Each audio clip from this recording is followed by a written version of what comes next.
Hello दोस्तों, सभी को राधे राधे, जय श्री कृष्ण, हर हर महादेव। क्लास में आप सभी का स्वागत है। अगर आप चैनल पर नए आए हैं तो चैनल को सब्सक्राइब जरूर कीजिए और अपने दोस्तों तक शेयर कीजिए। चलते हम आज अपनी क्लास की और आज की क्लास में हम पढ़ेंगे नागरिकता को। ठीक है, ये कौन से भाग में दिया है? भाग 2 के अंतर्गत आता है नागरिकता। ठीक, आर्टिकल 1 में हमने देख लिया था, आर्टिकल 1 से 4 तक के आर्टिकल देख लिए थे। भाग 2 में आर्टिकल पूछा जाएगा 5 से लेकर के 11 तक के इसमें आर्टिकल आते हैं नागरिकता में। अब नागरिक क्या है? तो निवास करने वाले व्यक्ति होते हैं। राज्य में निवासित वह व्यक्ति जिसे अपने राज्य की पूर्ण सदस्यता प्राप्त है और अपने राज्य तथा संविधान के प्रति क्या है, पूर्ण रूप से आस्था रखते हैं, वही क्या है, भारत के नागरिक हैं, है ना। वो क्या कहलाएंगे? नागरिक कहलाएंगे। नागरिकता अर्थात क्या होगा? नागरिकता व्यक्ति को देश के भीतर कुछ क्या मिलते हैं, इसको विशेष अधिकार प्रदान किए जाते हैं, जैसे कि वोट डालने का अधिकार होता है, देश में रहने का अधिकार होता है। ठीक है, और इसके अतिरिक्त अन्य और नागरिक अधिकार उनके मिलते हैं। बदले में व्यक्ति को देश के कानून का क्या करना होता है? पालन करना होता है। अपने कर्तव्यों का निर्वहन करने की जिम्मेदारी होती है ना। ये क्या होता है? नागरिकता। भारतीय संविधान में कैसी नागरिकता है? तो भारतीय संविधान में एकल नागरिकता का प्रावधान है। ठीक, अब हम अगर भारत की नागरिकता ग्रहण किए हैं तो हम किसी और देश की नागरिकता ग्रहण नहीं कर सकते। भारतीय संविधान के भाग 2 तथा अनुच्छेद कहाँ से कहाँ तक के 5 से लेकर 11 तक के में क्या दिया है? नागरिकता संबंधी सभी प्रावधान दिए गए हैं। ठीक, भारत में कैसी नागरिकता है? तो भारत में एकल नागरिकता का प्रावधान है। अब हम देखते हैं भारतीय नागरिकता प्राप्त करने के कितने तरीके होते हैं। 5 तरीके से हम क्या कर सकते हैं? भारत की नागरिकता प्राप्त कर सकते हैं। एक तो किसके आधार पर? जन्म के आधार पर। अगर आपका जन्म भारत में हुआ है तो जन्म के आधार पर आप भारत की नागरिकता ले सकते हैं। दूसरा, वंशाधिकार। वंश किसको कहा जाता है? अगर आपके माता पिता, आपके दादा दादी का जन्म कहाँ पर हुआ हो? भारत में, तो उस आधार पर आप क्या कर सकते हैं? वंशाधिकार के द्वारा भारत की नागरिकता ग्रहण कर सकते हैं। तीसरा, क्या करना होगा आपको? पंजीकरण, है ना, रजिस्ट्रेशन करके आप क्या कर सकते हैं? भारत की नागरिकता ग्रहण कर सकते हैं देशीकरण के द्वारा। और 5वां कौन सा होता है? विदेशी भूमि के अर्जन के द्वारा। जैसे सिक्किम भारत का हिस्सा नहीं था, अब सिक्किम को क्या किया है? तो सिक्किम को भी भारत में विलय कर लिया। तो ये जो सिक्किम में निवासरत व्यक्ति हैं उसे भी क्या मिलेगी? भारत की नागरिकता। तो ये होता है विदेशी भूमि के अर्जन द्वारा। ठीक, अब हम देखते हैं नागरिकता की समाप्ति के कितने तरीके होते हैं। तो 3 तरीके से आपकी भारत से नागरिकता समाप्ति की जा सकती है। कैसे? अगर आप भारत की नागरिकता त्याग दें, है ना, तो ये होता है परित्याग। और फिर क्या होता है? पर्यावसान। अगर आप किसी और देश की नागरिकता ग्रहण कर लेंगे तो तब भी आपकी भारत की नागरिकता समाप्त होगी। और या फिर वंचित किया जाना, आपको क्या की जा सकती है? भारत की नागरिकता से वंचित किए जाने पर आप क्या कर सकते हैं? आपको आपसे भारत की नागरिकता छीन ली जाएगी, है ना। तो ये होता है नागरिकता के समाप्ति के 3 तरीके और प्राप्त करने के 5 तरीके। अब हम सबसे पहले देखते हैं संवैधानिक प्रावधान। भारतीय संविधान के अनुच्छेद 5 से 8 तक प्रत्येक अनुच्छेद में क्या है? तो नागरिकों के विशेष वर्ग निर्धारित किए गए हैं। अधिकार द्वारा नागरिकता, अधिवास द्वारा नागरिकता। भारतीय संविधान के कौन से अनुच्छेद? 5 के अनुसार प्रत्येक व्यक्ति, है ना, जो क्या है, संविधान के प्रारंभ के समय में, है ना, राज्य क्षेत्र में जो निवास कर रहे थे वे क्या होंगे? भारत के नागरिक होंगे। और इन शर्तों में से कम एक शर्त उनके पास होनी चाहिए, है ना, जो उनको पूर्ण करता हो। अब वो क्या है? तो वे भारत के राज्य क्षेत्र में जन्मा हो। ठीक है, तो वो भारत की, है ना, ये जो भारत का राज्य क्षेत्र है इसमें वह व्यक्ति जन्मा हो तो उसको नागरिकता मिलेगी। उसके माता पिता में से कोई एक भारत के राज्य क्षेत्र में जन्मा हो, है ना, तो उन्हें भारत की नागरिकता मिलेगी। वह व्यक्ति संविधान लागू होने के पहले से कम कितने वर्ष तक? 5 वर्षों तक भारत का निवासी रहा तो उसे भारत की नागरिकता प्राप्त होगी। पाकिस्तान से प्रव्रजन करने वाली, है ना, जो व्यक्ति आए हैं उन व्यक्तियों को भी भारत की नागरिकता मिलेगी आर्टिकल नंबर 6 के तहत। जैसे संविधान के अनुच्छेद 6 के अनुसार क्या कहा है कि पाकिस्तान से प्रव्रजन करने के भारत आए जो व्यक्ति हैं उनको भी क्या मिल सकती है? भारत की नागरिकता। किस आधार पर? तो जो व्यक्ति 19 जुलाई 1948 से पहले भारत आया हो या फिर 19 जुलाई 1948 के बाद भारत आया हो। ठीक, अब पाकिस्तान को चले जाने वाले है ना, पाकिस्तान को प्रवचन करने वाले लोगों की नागरिकता। एक व्यक्ति जो 1 मार्च 1947 के बाद क्या किया हो, भारत से पाकिस्तान चला गया हो, है ना, लेकिन बाद में वो क्या करना चाहता है, भारत में फिर से लौट आना चाहता है या लौट आया तो वो भारत का नागरिक बन सकता है। वही स्थायी रूप से भारत में लौटने की क्या लेकर आया हो, अनुमति लेकर आया हो। ठीक, एक व्यक्ति को नागरिकता मिल सकती है अगर उसको क्या करना होगा, पंजीकरण करना होगा, जो कम से कम 6 महीने तक भारत में रहने के बाद की जा सकेगी, है ना। तो इस तरीके से जो पाकिस्तान से भारत लौटना चाहता है वो आ सकता है आर्टिकल नंबर 6 के तहत। भारत में जो बाहर रहने वाले भारतीय हैं उनके मूल व्यक्तियों की नागरिकता किस आर्टिकल में होती है, संविधान के अनुच्छेद 8 के अंतर्गत, है ना। संविधान के अनुच्छेद 8 के अनुसार ऐसे व्यक्ति जिसके माता पिता या दादा दादी अविभाजित भारत में पैदा हुए हों लेकिन वह भारत के बाहर रह रहा हो, फिर भी वो क्या होगा, भारत का नागरिक बन सकता है।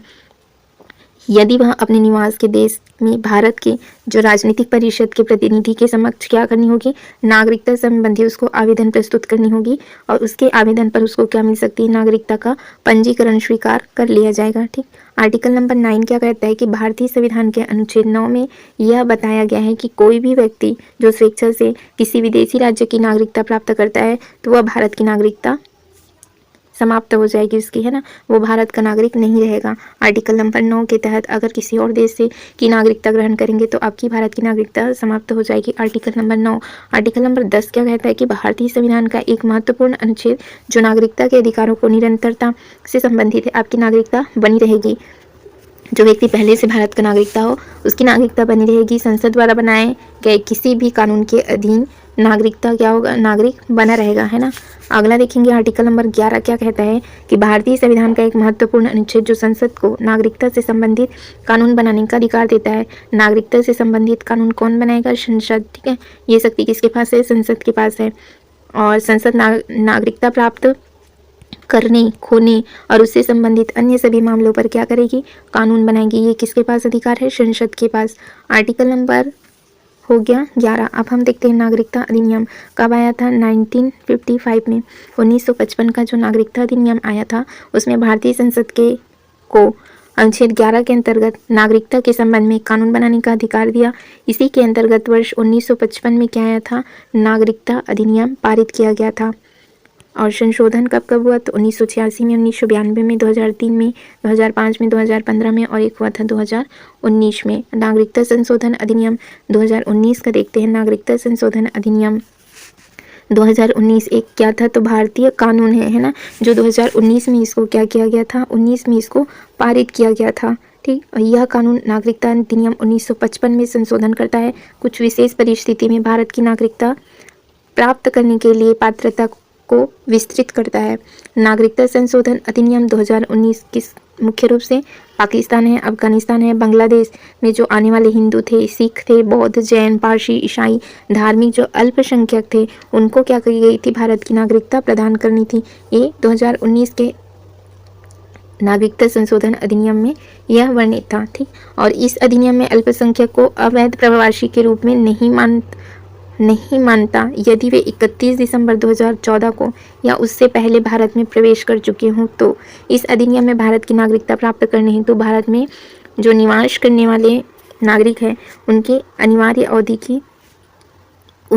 अवधि को उपयुक्त व्यक्तियों के लिए कितनी 11 वर्ष से घटाकर कितनी कर गई है, 5 वर्ष कर दी गई है। इन व्यक्तियों द्वारा नागरिकता प्राप्त करने हेतु आवेदन करने पर उन्हें क्या मिलेगी, देशीकरण के माध्यम से नागरिकता उनको प्रदान की जाएगी। नागरिकता प्राप्ति, भारतीय नागरिकता प्राप्त करने के कितने तरीके हैं, 5। जन्म के आधार पर, वंश के आधार पर, पंजीकरण के द्वारा, देशीकरण द्वारा और क्षेत्र के समावेशन या अर्जन के द्वारा। इसी तरह नागरिकता समाप्ति के कितने तरीके देख लिए हमने, 3 तरीके देख लिए। 3 तरीके से आपकी नागरिकता समाप्त हो सकती है। ठीक है, आर्टिकल नंबर 6 में हमने फिर क्या देखा कि जो पाकिस्तान चले गए हैं और क्या आना चाहते हैं, भारत आना चाहते हैं, तो वे क्या कर सकते हैं, वो भारत की नागरिकता ले सकते हैं। 9 में हमने क्या देखा कि अगर आप किसी और देश की नागरिकता ग्रहण करेंगे तो भारत की नागरिकता समाप्त हो जाएगी। आर्टिकल नंबर 9 में दिया है। 10 में क्या है, आर्टिकल नंबर 10 में क्या है, तो इसमें आपकी नागरिकता बनी रहेगी। 11 क्या कहता है कि नागरिकता संबंधी कानून बनाने का अधिकार किसके पास होगा, संसद के आधार पर होगा। अब देखते हैं जन्म से नागरिकता। 26 जनवरी 1950 के बाद भारत में जन्मे किसी भी व्यक्ति को क्या मिलेगी? नागरिकता मिलेगी। किसकी? भारत की। बशर्ते क्या होनी चाहिए? तो उनके माता पिता में से कोई एक क्या होने चाहिए? उनके माता या पिता भारतीय नागरिक हो। अगला देखेंगे, यदि माता पिता में से एक भारतीय नागरिक हो तो दूसरा क्या माना जाएगा? अवैध प्रवासी। तो बच्चे को भारतीय नागरिकता नहीं मिलेगी। ठीक है, भारत का नागरिक उसे नहीं माना जाएगा। अगला देखेंगे, वंश द्वारा नागरिकता। जैसे कि विदेश में कोई जन्मा व्यक्ति है और वो क्या है? तो भारत का नागरिक है। यदि उनके जन्म के समय उसके माता या पिता कोई एक भारतीय नागरिक हो तो वो क्या माना जाएगा? भारत का नागरिक। यदि माता पिता में से एक भारतीय हैं तो वह व्यक्ति भारतीय नागरिकता का क्या कर सकता है? दावा कर सकता है। और माता की नागरिकता के आधार पर विदेश में जन्मे व्यक्ति को नागरिकता प्राप्त करने का प्रावधान नागरिकता संशोधन अधिनियम 1992 द्वारा किया गया। 3 दिसंबर 2004 के बाद भारत से बाहर जो जन्मा कोई भी व्यक्ति है वो वंश के आधार पर भारत का नागरिक नहीं माना जाएगा। कब का? तो 3 दिसंबर 2004 के बाद से। उनके जन्म के 1 वर्ष के भीतर भारतीय राजनयिक कार्यालय में उनके जन्म का क्या पंजीकरण न करा दिया गया हो। अगर आपने वहाँ पंजीकरण नहीं कराया हो तो उसको क्या नहीं मिलेगी? भारत की नागरिकता नहीं मिलेगी। पंजीकरण द्वारा नागरिकता कैसे मिलेगी? ऐसा व्यक्ति जो भारत का नागरिक नहीं है और वह क्या है, निम्न शर्तों में से किसी एक से संबंधित होने पर भी वह पंजीकरण द्वारा क्या कर सकता है? भारत का नागरिक बन सकता है। जैसे कि कैसे? कि भारत में जन्म लेने वाला कोई व्यक्ति यदि भारत के नागरिक के रूप में पंजीकृत होना चाहता है तो उसे क्या करनी होगी? भारत में लगातार 5 से 7 वर्ष तक रहने का उसको क्या देना होगा? प्रमाण पत्र देना होगा। देशीकरण द्वारा, जैसे कि विदेशियों को नागरिकता देने का प्रावधान, वह जिस देश का नागरिक है उस देश की नागरिकता को उसको क्या करनी होगी? त्यागनी होगी। आवेदन से पहले उसको 12 महीने का क्या करना होगा? भारत में निवास करना होगा निरंतर।